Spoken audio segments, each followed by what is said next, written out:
titled Alaska 2025. Reporters quick to ask questions. President Putin, will you stop killing civilians? Putin signaling he can't hear them. Then, this stunning moment. Putin walking towards the president's retrofitted Cadillac, the Beast, getting in, even though reports his own vehicle was on the tarmac. The two leaders seen in the back seat, chatting, though Putin is not fluent in English. And then this, the leader of Russia, a man seen by Ukraine as a warmonger, responsible for killing tens of thousands, seen smiling and waving from the president's official vehicle as the motorcade drove off. This remarkable and striking arrival, as the war in Ukraine is still raging on after nearly 3.5 years.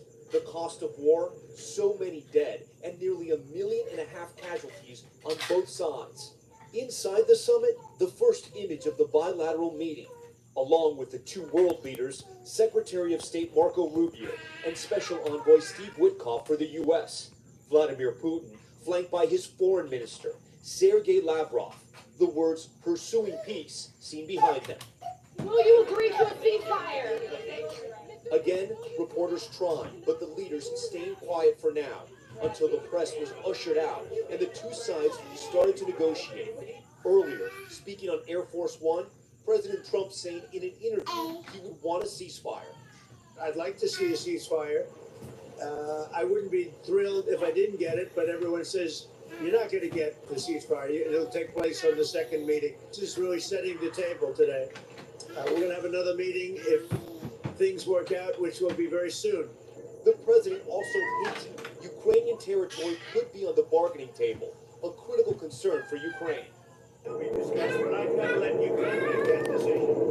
And I think they'll make a proper decision. But I'm not here to negotiate with Ukraine. I'm here to get them at a table. The president has said he hopes today's summit leads to another meeting that would include Ukrainian President Volodymyr Zelensky. Zelensky earlier saying Ukraine is ready to work as productively as possible to end the war, and we hope for a strong position from the U.S. But today, Russia launched several deadly attacks across Ukraine. I think they're trying to negotiate. He's trying to set a stage, and in his mind, that helps him make a better deal. It actually hurts him. But in his mind, that helps him make a better deal if they can continue the killing.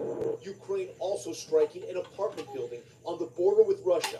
The two leaders behind closed doors for hours, emerging then at a news conference. I expect that today's meetings will be the starting point. I believe we had a very productive meeting. There were many, many points that we agreed on. Most of them, I would say, a couple of big ones that we haven't quite gotten there, but we've made some headway.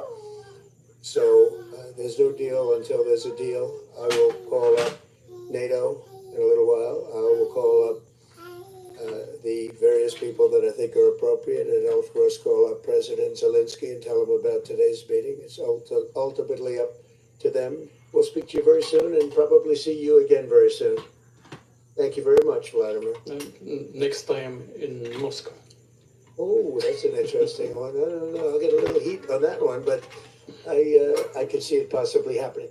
A historic meeting wrapping up with the future in Ukraine still unclear. We thank you for watching, and remember,